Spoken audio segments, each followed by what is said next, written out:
Welcome to Shapes of Grief. This morning I am joined by colleague Dr. Francis McGivern.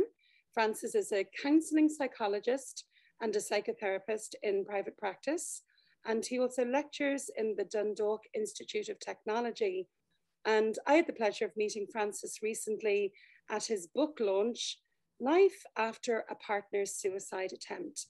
So we're going to unpick the book, a little bit about how Francis came about doing this research, and most importantly, looking at families and partners affected when there's a mental health crisis in the home, an area of research that few people have looked at. So we have a debt of gratitude to Francis for looking at this. Francis, you're so welcome. Thank you for having me. I'm delighted to be here, and it's great and an honor to be able to share this information with you and the launch of the book on Shapes of Grief. I think it's a wonderful platform, and congratulations to you. And I know that you put a lot of work into it, so I'm delighted to be here. Thank you. Thanks, Francis. So first of all, counselling psychologist and psychotherapist. Tell us a little bit about you and how you came to these roles. I did my training in the Institute for Counselling and Personal Development in Belfast, and also in a GP practice in West Belfast. So I had a baptism of fire, to say the least, because my clients would have been, for the most part, survivors of the Troubles. So loss and trauma and addiction were very much to the fore. So my first task was to try and understand what they were saying to me, because of the dialect, the difference in communicating. And Francis, just for the sake of our international listeners, yeah, could you just summarize what you mean by the Troubles? That's a huge question, Liz. Yeah, just briefly, like you're from Dundalk, or you work in Dundalk Institute of Technology. That's up just on the, towards the border of the Republic of Ireland and Northern Ireland. So that'll give a little hint. So just very briefly, could you summarize, what you mean by the Troubles, or, the context of the people you were serving? We're talking about a long history of sectarianism, the battleground, I suppose, between religion and also Irish versus British occupation. And so, as you say, I lived in a border county. So we weren't in the thick of it, but we would have quite a bit of knowledge about the ripple effect of it. Personally, I think I was growing up, I was quite cocooned. But when I went to Belfast, I think that the veil came off quite quickly, and I was living near what's known as a flashpoint, which means you've got Catholics and Protestants living almost perpendicularly to each other, and never the twain shall meet.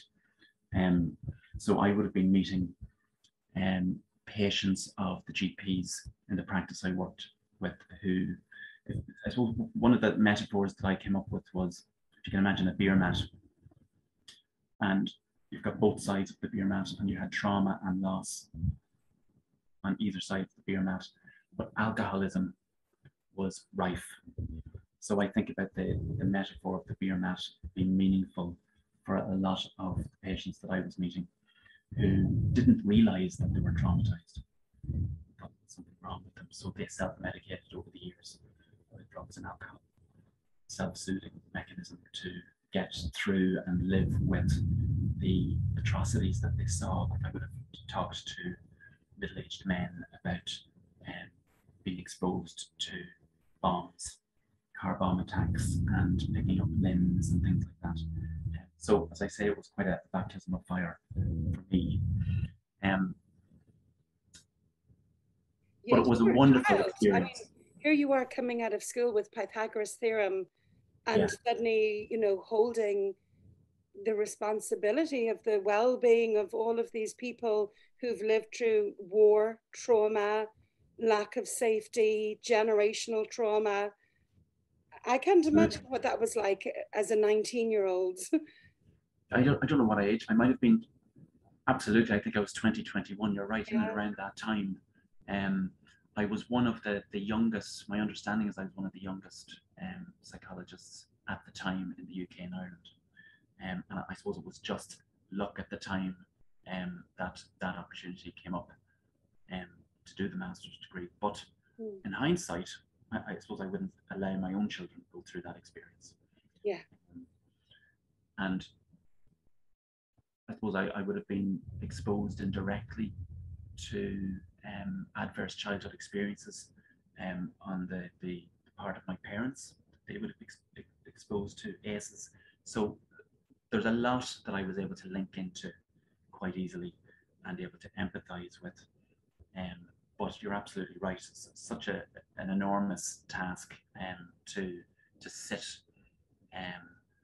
with those stories, and particularly when you're a young therapist, the naive pressure to dive in and solve, rather than just sit with and be with and witness their story.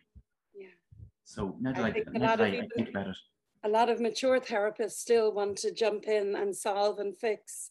And, you know, I certainly have to sit on my own hands regularly and remind myself not to do that, you know. And I suppose that leads us then into where I shifted towards the particular research that I ended up doing, which was on foot of a session with an initial assessment session with a new client. Could you tell us about that session as much as you're able to, with confidentiality? I mean, you've written about this, so you know, all the ethical procedures, let's assume, have been dealt with, and there's permission. Absolutely, yeah. I was sitting with this client who was initially just talking about her partner's suicide attempt. And quite quickly, I realized that I was hearing another side to this event that I'd never experienced before. And the vast majority of people who talked about their partner's suicide attempt or someone's suicide attempt in their family, they talked about it in the context of being a carer and the burden of care, and how do I manage to keep them safe? How do I keep myself safe so that I can keep them safe? And this was the first experience in my career where I was hearing the other side, what I now call the shadow side, which was the individual sharing with me her anger, her sense of betrayal, her confusion about the status of the relationship now. Yeah. And it was the first time I was hearing someone say that when he came home from hospital, I asked him to go into the spare room. So there was a sense of her needing some space from this individual. But I realized that this was an experience that wasn't being shared with anyone else. And, you know, she was being very, very clear about that this was something that she didn't feel she could share with anyone else in her life. Her own anger, her own betrayal, her own confusion, her own wanting to reject this person. You know, who are they now? And I didn't see this coming.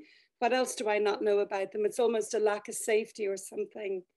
And these are themes that she didn't feel safe or comfortable to talk to anyone else about. Absolutely. I mean, you mentioned rejection there, and it's that real push and pull of needing to care or wanting to care for the individual, feeling that compassion towards the individual, holding their hand, as she said, in A&E, but at the same time wanting desperately to understand, how did this all come about, and why was I not privy to any of this event? We're supposed to be best friends. We were best friends. I married my best friend. Yeah. Yet in one fell swoop, you're a stranger to me.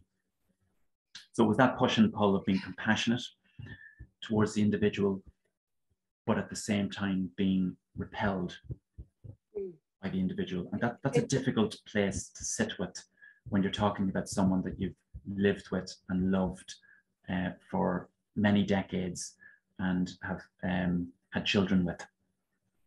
Absolutely. And you can, just listening to you describe her sitting in A&E, holding his hand, you can almost feel the shift of the relationship. You know, we all like to think, if we're in relationship, that we have our hands on each other's backs, there's an equality, you know, there's a power share. you know, and we have this dance between, I support you, you support me, we know what's going on. And then suddenly the vulnerability of this, of someone being so low or so troubled that they would attempt suicide, it's almost like she's sitting there with a child now, that vulnerability. And it's like that person is forced to be the adult taking care of this vulnerable person, and doesn't have their usual partner available to them to discuss this massive explosion that's happened in their lives. Because someone attempting suicide, I imagine, is like someone completing suicide, in the sense that a bomb goes off in your life as you know it. Well, you've touched on something very prevalent there.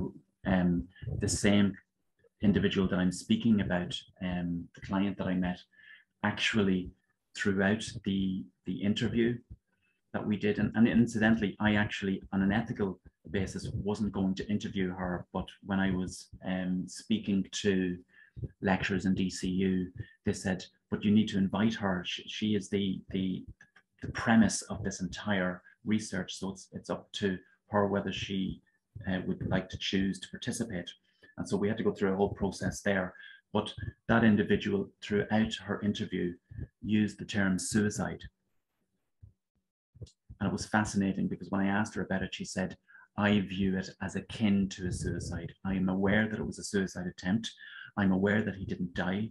But as far as I'm concerned, it is equivalent. It is as akin to a suicide. And that's where I was brought to Dr. Diana Sand's tripartite model of tripartite walking in the shoes of suicide, where she talks about the impact on someone who's bereaved by suicide.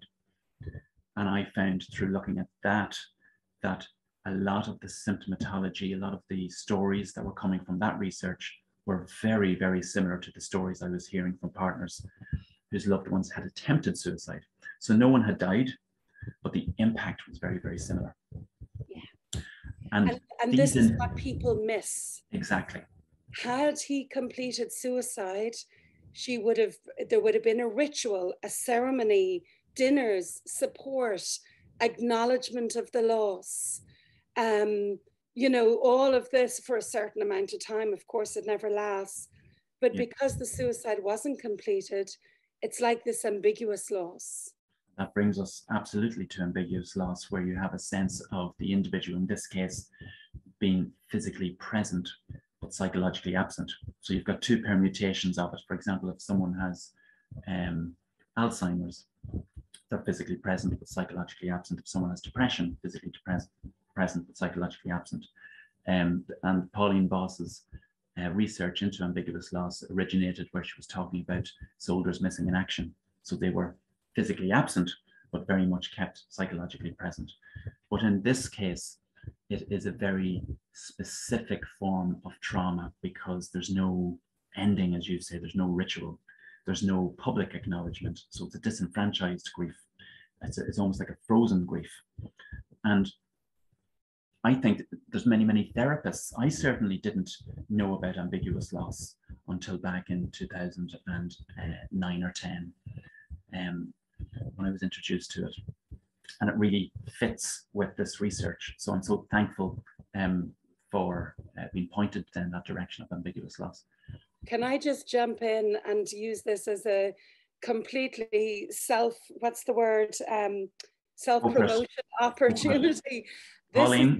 This is exactly why I've developed the Shapes of Grief program on grief education for mental health practitioners, where we look at ambiguous loss, we look at disenfranchised grief, we look at, you know, effects on families, all of this area, because most therapists have no idea.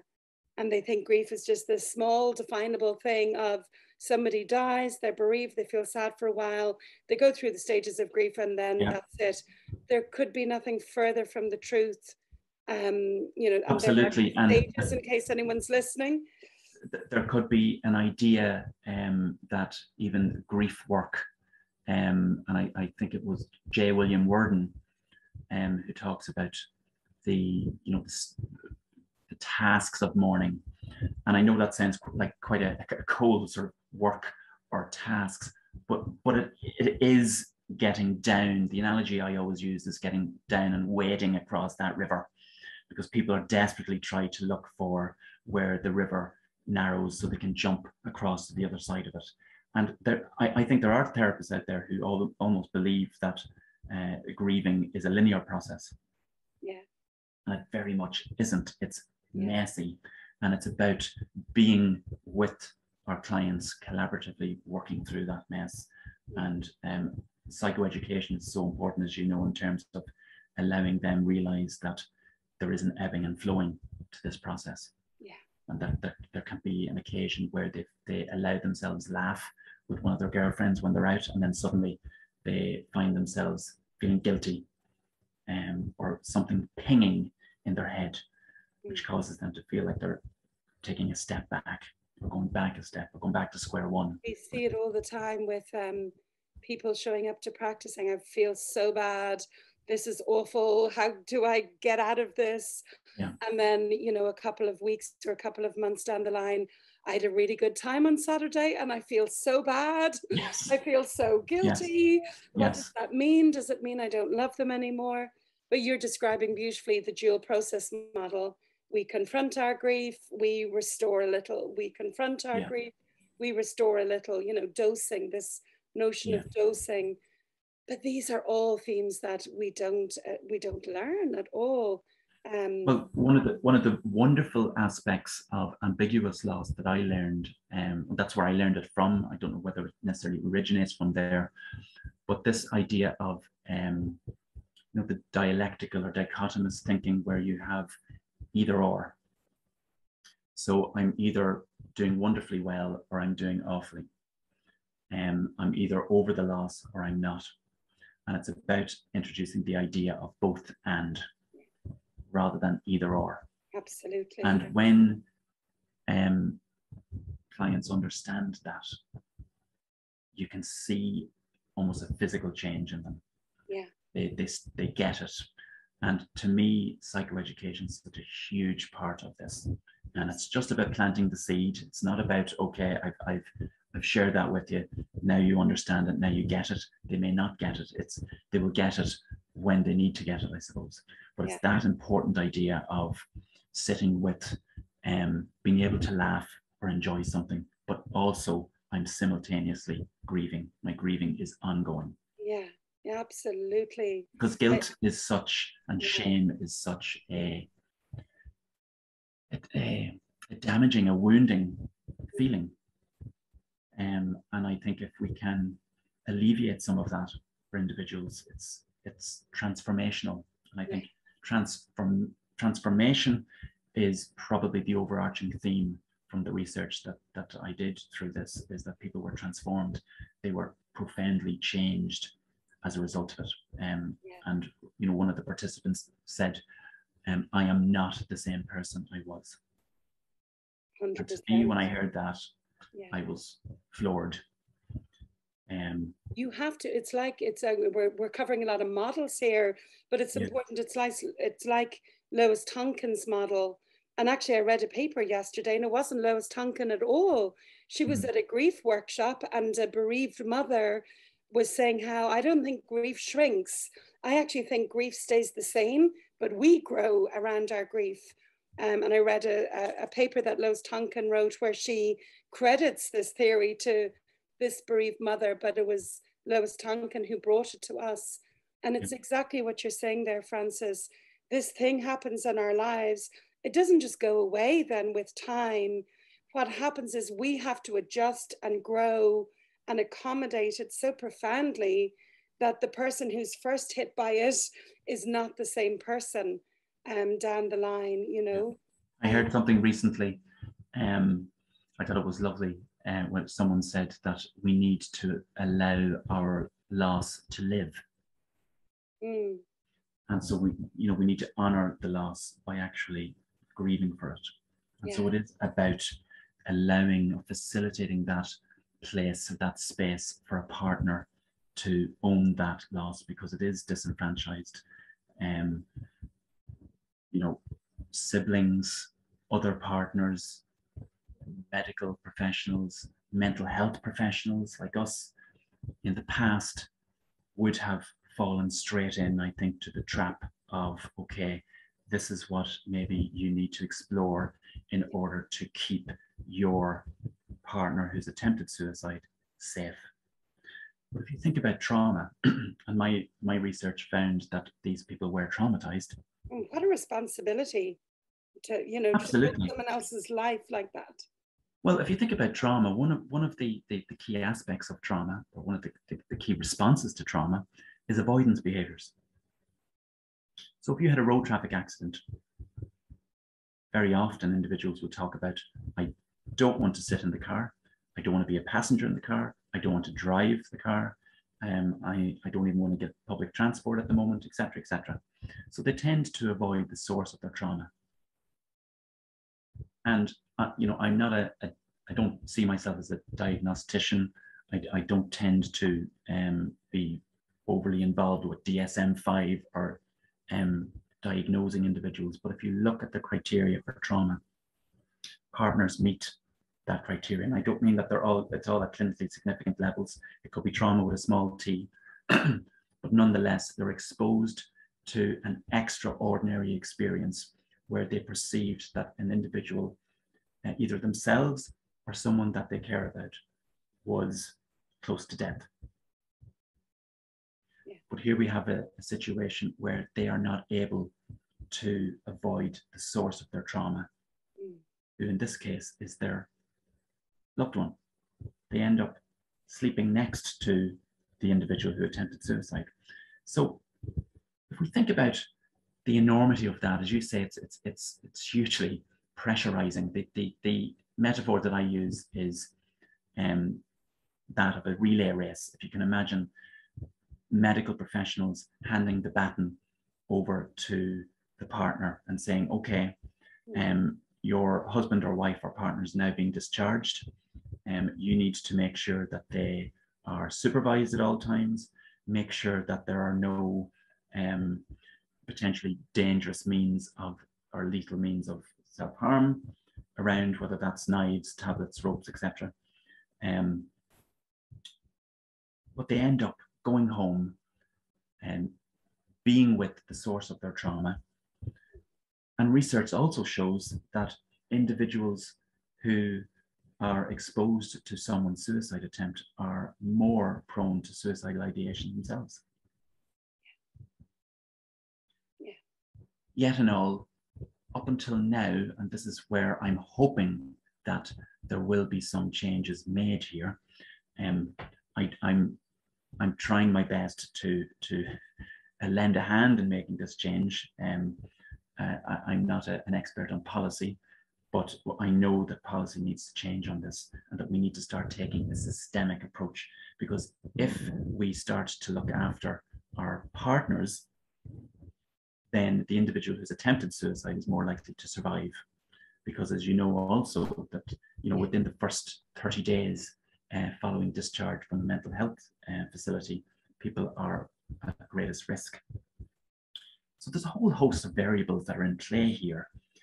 Yet partners have had to silently endure this for decades now.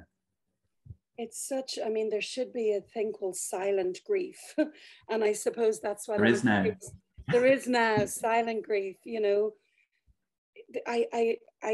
This theme comes up all the time, and it's back to this binary thinking. We're either okay or we're not. Like there's nothing further from the truth. And I see that the pain of this actually in society, where we're going through something incredibly psychologically painful, and other people are going, isn't it great the cancer's gone? Or isn't it great you're pregnant again? Or isn't it great that he's doing better and he's home now? You know, we see it where someone has attempted suicide. We see it where a baby has been stillborn, or someone's had a miscarriage and they're pregnant again. We see it where someone's gone through cancer treatment and survived and got an all clear. The shrapnel of that event is still so painful. And it's almost like we survive the event, okay? We get through it, we manage it, we survive it, and it's in the aftermath that the ripples hit us like a tsunami. And for most people out there, they think we're okay, that's done, that's finished. But when you mentioned shrapnel, you know, the trauma, the term that was first coined was shell shock. yes. And you know, you're reminding me of a client in her maybe 60s or so, who, as you say, you know, survived breast cancer. And everyone around her was saying, you must be delighted. Of course, she is, she's relieved. But like one of my participants said, I can never, ever fully relax ever again. So there's a psychological sitting on the edge of one's seat and never being able to fully sit back into it. You know, that feeling of allowing your cozy chair when you're watching a film, just embrace your body. These individuals just can't do that. So whether it's from breast cancer to a partner whose loved one has attempted suicide, there is that sense of it never ending. And Nye Mayer talks about loss being transformational. Yeah. And that it, you know, is there an attempt to live with it or an attempt to integrate it? Yeah. But it's not that, yes, I'm now over it. There is a punctuation, full stop. Quite the opposite. It's like you've been pushed off a cliff. Yeah. And the fear, like I've been accompanying a friend of mine who had a hysterectomy 3 months ago. And, you know, she asked me to go with her to the consultants' appointments and that. And, you know, she had a cancer diagnosis. She had her hysterectomy. We went back to the consultant visit. And the news we wanted to hear was, it's contained, it was stage 1, it's gone. And like, that was just so amazing, you know. But I remember saying to her, now's when the shit's going to hit the fan. Because, you know, your adrenaline and cortisol levels will start to settle, but the rest of you is going to go, that was a brush with death, potentially, you know, and everything is going to change for you. And, you know, while everyone else went, oh, great, she's fine now, and that's it, that's behind us. I've been meeting her every Wednesday. How was this week? What happened? And she's going through her dark night of the soul. She's terrified. You know, she is irrevocably changed forever. But I suppose the point of what we're saying here is that holding afterwards, where people think they're okay now, the psychological bombs are still going off. They're still walking on, where's the landmine? Where's the next one? Is it going to come back? Is it going to happen again? There's a great metaphor, the motorway metaphor that I came across in my research as well, where partners were saying to me that, you know, he's come home from hospital, he attempted suicide, he didn't know what, he tells me he didn't know what was going through his head. He's very sorry for it. He's back to work. He's going to football matches. He's going for pints again. He's meeting his pals. He's in the fast lane, but I'm in the slow lane. I'm back in the slow lane. And it's that dissonance that's going on. Yeah. And I think, you know, listening to you talk about your friend, there's this idea of, right, you got the all clear. And this idea that you should now be in the fast lane and everything's hunky-dory. And it really isn't. It's that space, it's when the dust settles that trauma can invariably come to the surface, which is what might have happened. Yeah. Or what still may happen into the future. It's terrifying. You describing in your book, Francis, and get the book, people, Life After a Partner's Suicide Attempt, you describe this person being at home, just looking around, and like former benign items in the house is now, could that be, you know, a method of suicide? Is that dangerous? Do I need to hide that? Like, oh, just that hypervigilance that's so painful to live with when no one else understands it. Yeah. And the relief of either a physical or a metaphorical hand in your back going, I see you, I get what you're going through. You know, just That's that why, attunement is so vital. that's why, Liz, I put the book into two parts and championed the first-hand accounts of partners in the first part of the book, because I wanted readers to get straight into hearing first-hand accounts, direct verbatim quotes from participants, their lived experience, because they're the experts. They are the individuals who are teaching us, and I'll be forever grateful to those individuals. And it's a mixture of men and women who participated in the research. And when you think, like I'm hearing you talk about hypervigilance, which is another aspect of trauma, and I have found, I suppose, when you read around traumas, personally, I feel like I can be a little bit overwhelmed by all the different theories and aspects of it. But the definition of trauma that has most spoken to me was written by a lady called Diane Fascia, who describes trauma as the definitum of quantum transformation. In one fell swoop, everything changes. Nothing is ever the same again. Yeah. And I think, you know, when I hear you talk about your friend's experience, someone can get the all clear, but they're transformed by it, and it can be permanent.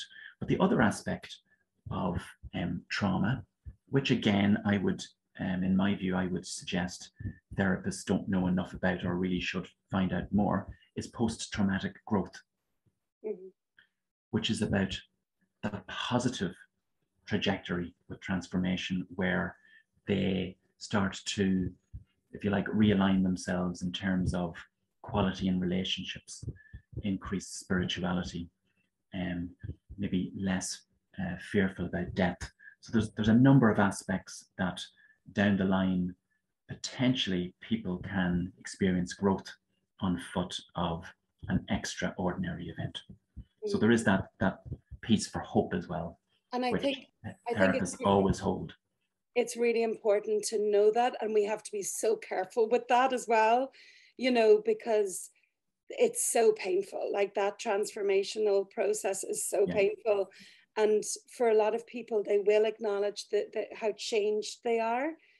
But most people would say, but I would give it all back. I would give back all of that growth for this not to have happened, or for them not to have died.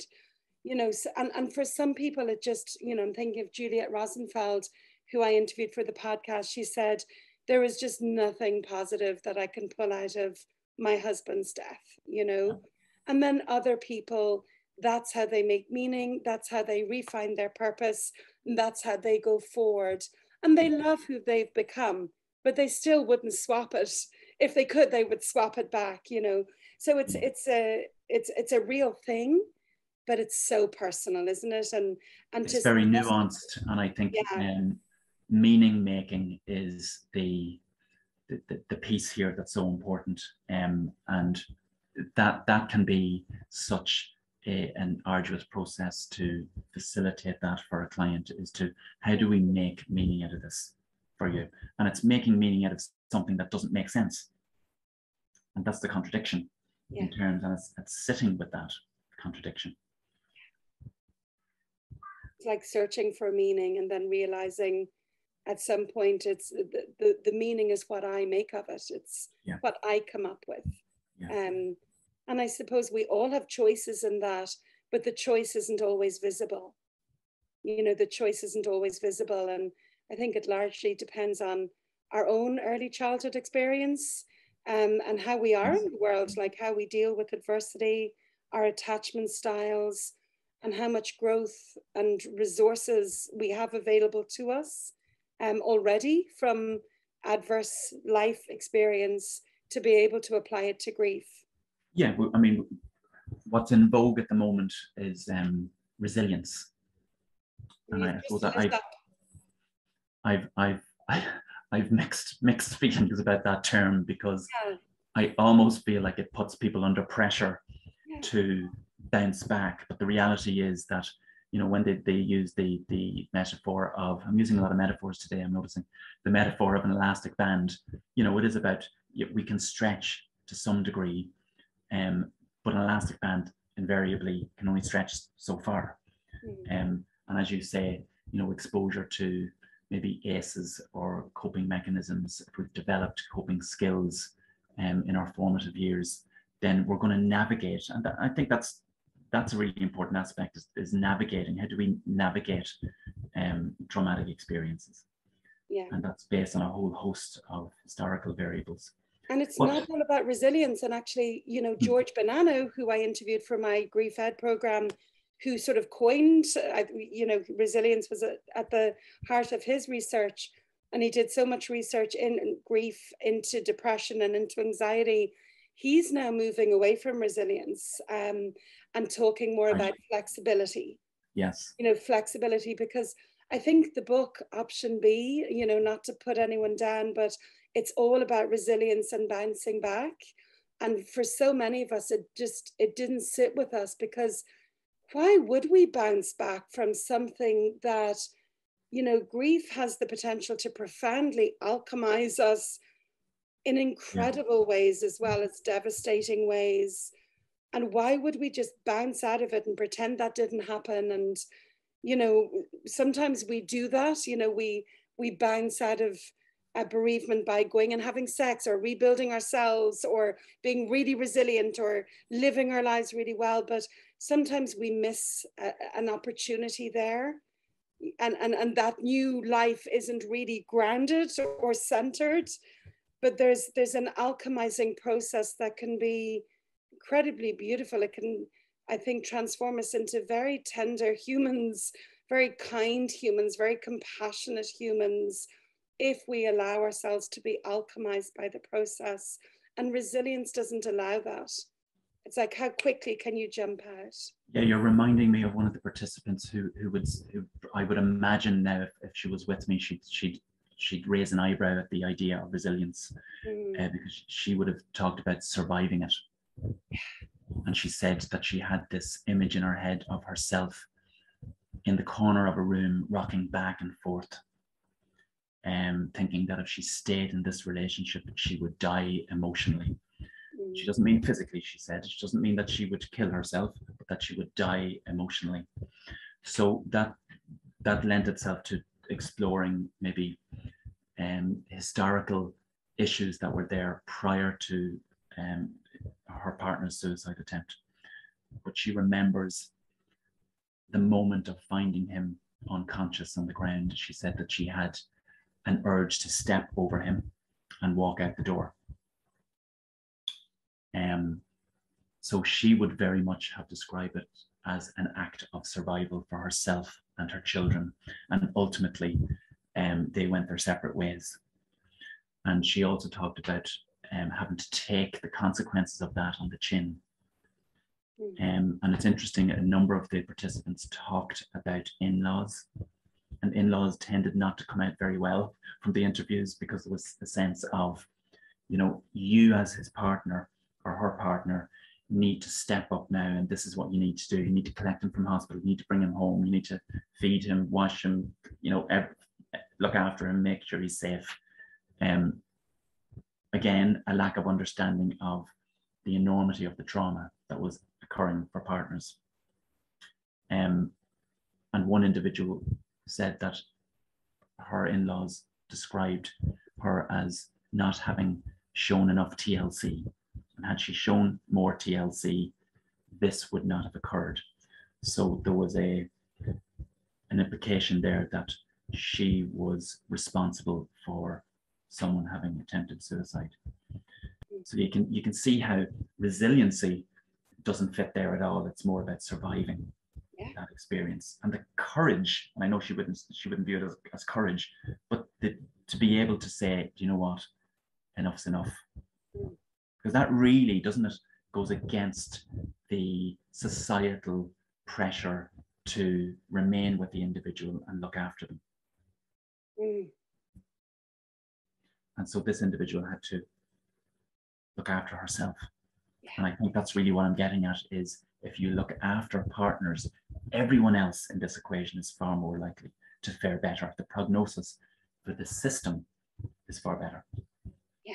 And if people get that, we'll be onto something. Something you're saying there as well about the in-laws pointing, saying, yes, you need to do more of this or be more of this. I think in these situations, you know, there's personal responsibility. You know, we all really need to develop our sense of personal responsibility when it comes to our physical health, our mental health, our spiritual health. But we all also need a we.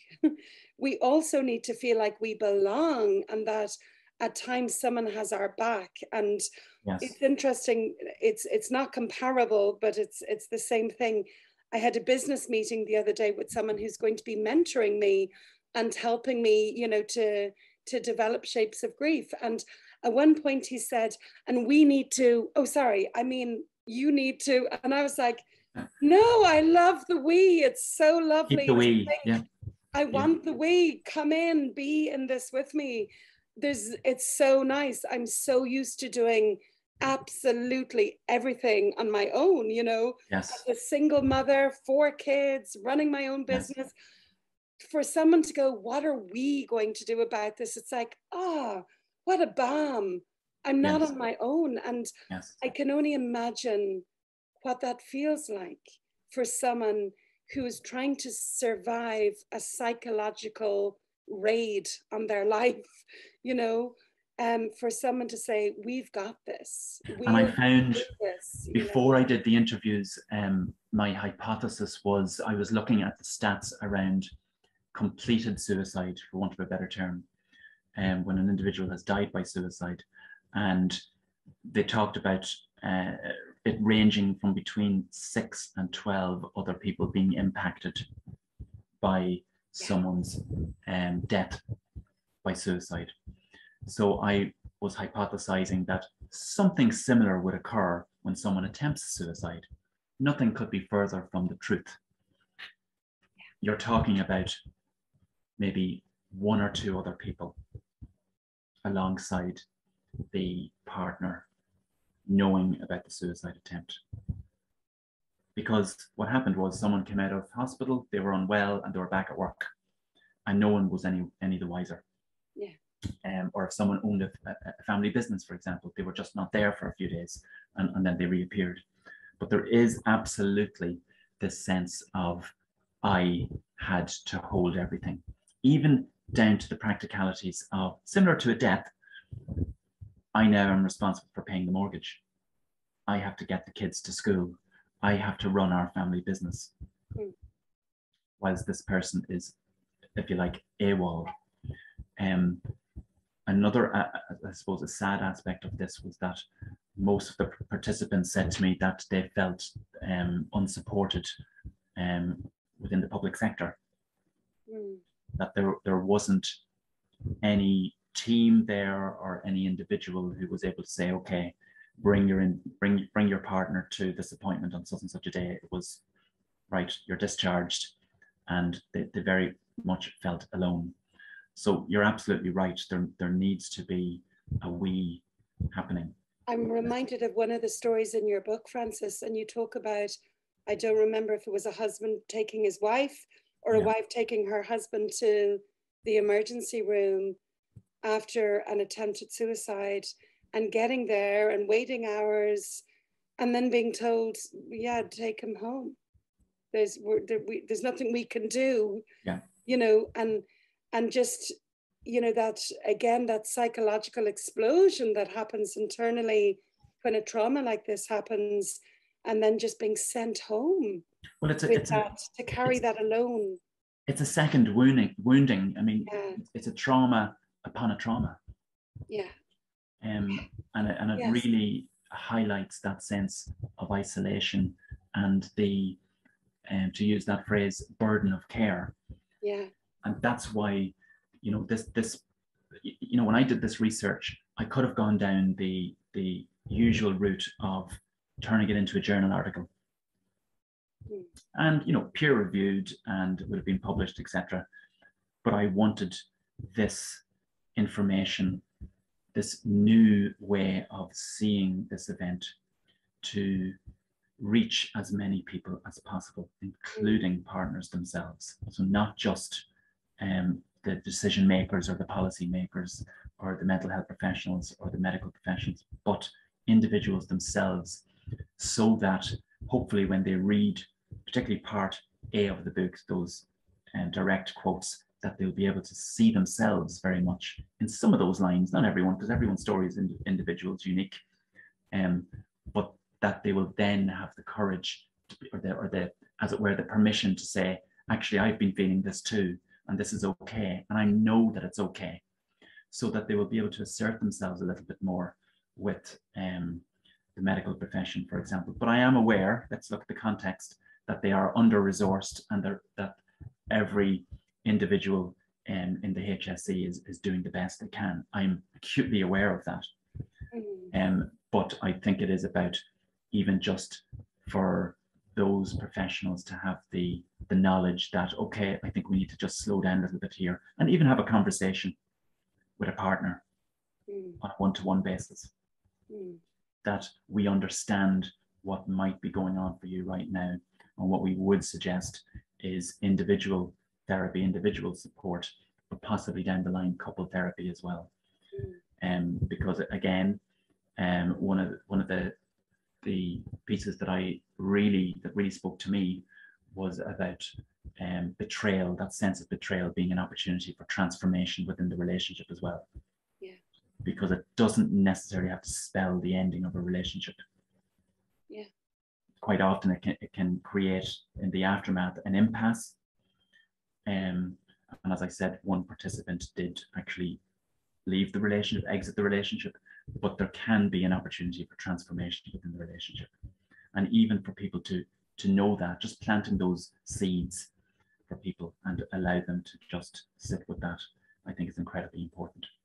But the most important thing for me is really for people to acknowledge this is an extraordinary event, and that those shadow side feelings of hurt, betrayal, confusion, anger are all completely normal. Yeah. I think to acknowledge as well just the reverberations, that although an event has ended well, if you like, the reverberations go on for months and years possibly, and there's a vulnerability that comes with that, and just, you know, attunement, kindness, compassion, care can really go so far, like so far. Absolutely. And I mean, the reality is that there are so many people out there who are experiencing this, yeah, but we don't hear from them. I rarely hear from them in my own psychotherapy practice. I don't know if you do, but if you think about the idea is that there are at least 20 times the amount of suicide attempts than there are completed deaths by suicide. Exactly. Yeah. So we're talking about in the region of 8,000 to 10,000 suicide attempts. If we look at I'm not a fan of stats because they're just numbers, but there's people behind each one of those numbers. In 2019, there was just under 500. So in Ireland. In Ireland alone. Yeah. You know, that just grows exponentially in the UK and then the US. So I know for a fact that there are tens of thousands, hundreds of thousands of partners out there. Not everyone who attempts suicide has a partner, of course, but this hopefully will be able to reach those people. Yeah. That would be my hope. Yeah, and you know, you've looked at partners, you've interviewed partners. You know, there would also be friends, parents, siblings, you know, that possibly have had a similar experience, but we can be sure they've had an experience when someone they love has attempted suicide. Absolutely. They're called significant others. When I was first looking at this research, there was nothing out there. And it's only eventually that when I came upon the term significant other that I started to see, okay, there is a little bit of literature out there, but again, it was about how do we look after the suicide attempter? the burden of care. But you're absolutely right. We're talking about partners and other significant others. Yeah. And they've no break. And it's like you said, you know, for the person who survives, you know, it's almost like a healing crisis as such. Okay, everybody knows how desperate I am now. Services come in, support them. But for the people looking in, you know, yeah, where the burden of care is put on them and they're shell shocked, and who's got their hand on their back? Like, how are you? Where has this hit you? Are you okay? And the responsibility and possibly doing the usual mundane life tasks of making school lunches and all of that as well, with this huge psychological burden on top of them. Yeah, we've got to acknowledge it. Yeah. And I would hope that, you know, if psychotherapists get to read this, that when they do meet clients in this context, that they will be able to maybe just slow down a little bit when clients come in and talk about the burden of care and what do I need to do. I would like the therapist to be able to say, well, let's look at what you need to do. First and foremost, I think we need to acknowledge what impact has occurred for you. And then we'll look at the wider context of this. Absolutely. What support do you need? Where has this landed in your body right now? How are you sleeping at night or not? Yeah, absolutely. You're mentioning something very important there, which is how has this landed in your body, which we haven't touched on. I mean, that's another huge reverberation of this, is that some participants talked about, you know, a diagnosis in the short aftermath of the attempt, that their consultants said, undoubtedly, the trauma that you experience has exacerbated this.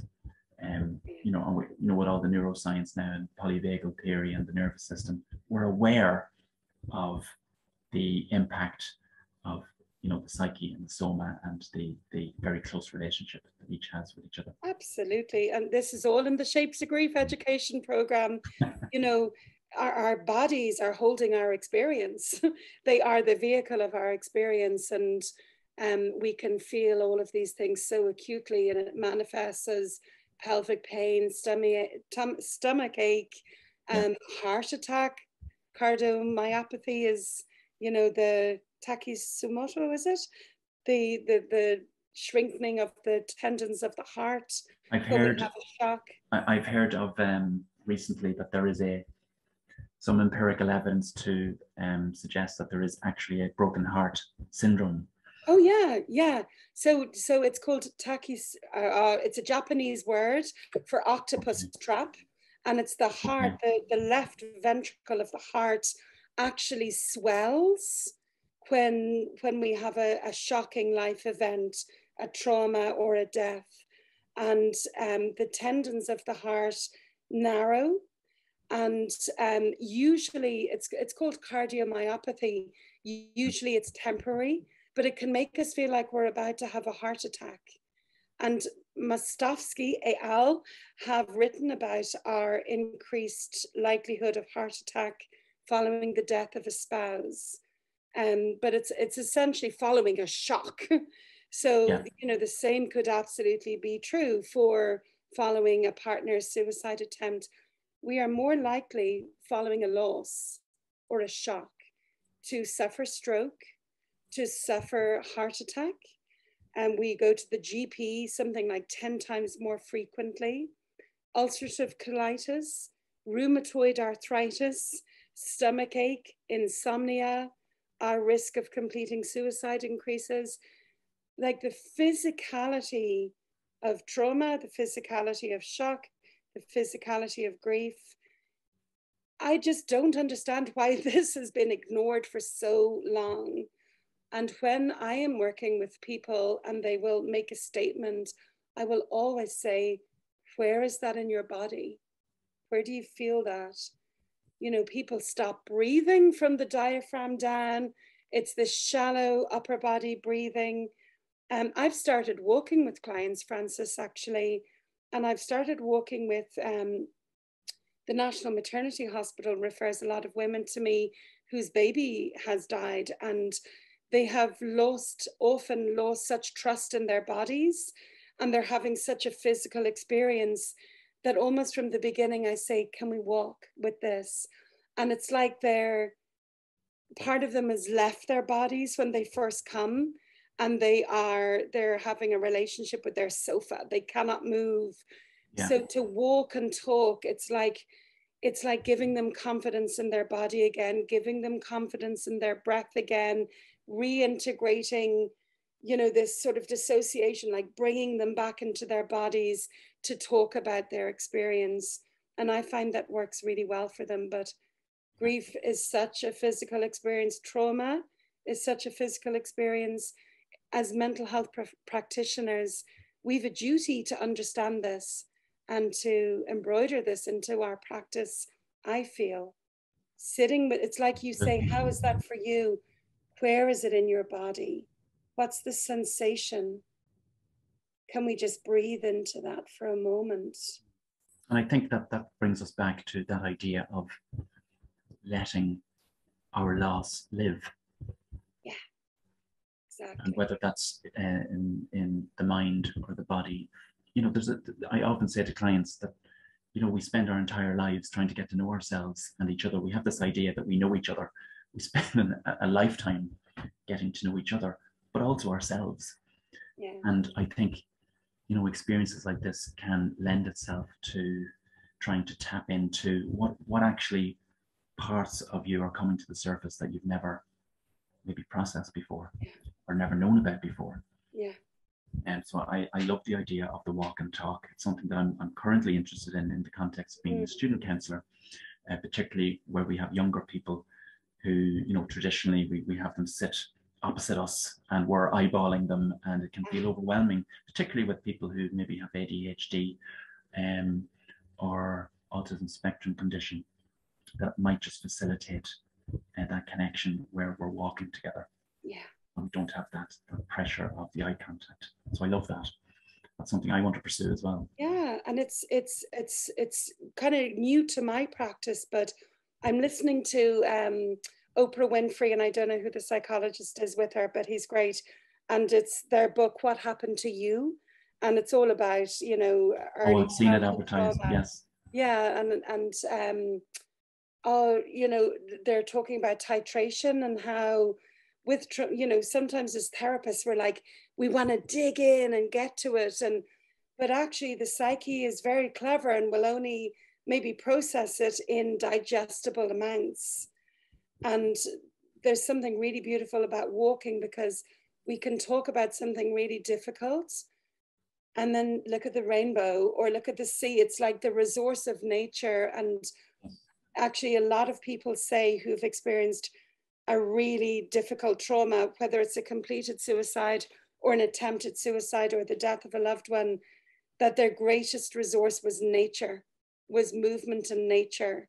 Look, being held by the sea or the sky or the mountains or the ground, so we can tap into that when we're walking with people. Just feel the ground under you there. Let's actually touch. Sense of containment. Let's touch the gravel. You're being held here. The furthest you can fall is just there. There's the ground, there's the earth holding us, and it's so much larger than our experience, the earth, the sea, the sky.